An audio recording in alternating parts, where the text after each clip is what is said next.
Alright guys, welcome back to another video. Today I'll be covering the 3 techniques for beginners to edit mode in Blender. Without further ado, let's begin. Alright, to make this video quick, I'm just gonna begin now. Okay, first technique is switching between objects without tabbing out into object mode and back to edit mode. So let's see here, let's add a UV sphere and let's move it a little bit over here. Okay, so usually when we're doing something in edit mode in a certain object, let's say this sphere, we're kind of moving stuff around and we want to switch to edit mode and adjust this cube. With some people, usually they would just tab out and switch to the cube and tap in. Now this is okay, but there's a more efficient way we can do is hotkeys. So basically, let's say we want to switch to this cube. So we just hover on top of this cube and press Alt Q, which would quickly switch to that object. So you can basically switch like this in a very quick timing. Okay, let's head on to the second part. So let me delete this cube and let me move this back here. Okay. So now this is a very quick one actually, inverting your selection.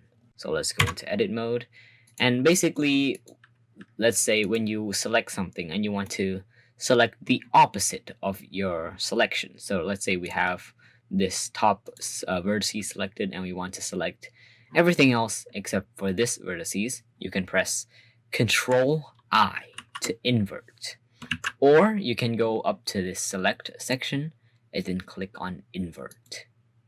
Boom. Okay. And last but not least is grid fill.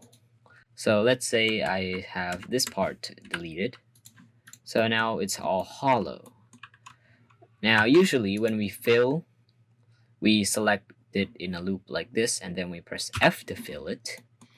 But the problem with this is when you use a subdivision surface on it or something like that, it's not gonna end up with the best outcome. Sometimes it depends on the situation, but sometimes you want it to be filled as a grid. So what you can do is you can press Control F, and then this drop down will pop up, and you'll see fill, which is our regular fill. And we also have grid fill, which will basically fill the thing in as a grid. So this one you can try with many types of objects and scenarios. But overall, yeah, that's it. Well, thank you guys so much for watching this video. Overall, that's it. I'm trying many different formulas and not kind of staying on the same kind of tutorial and making some certain objects lately.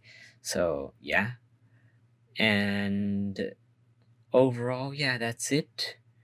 And by the way, yes, tomorrow I have a tennis tournament, so please wish me good luck, and I'll see you guys soon.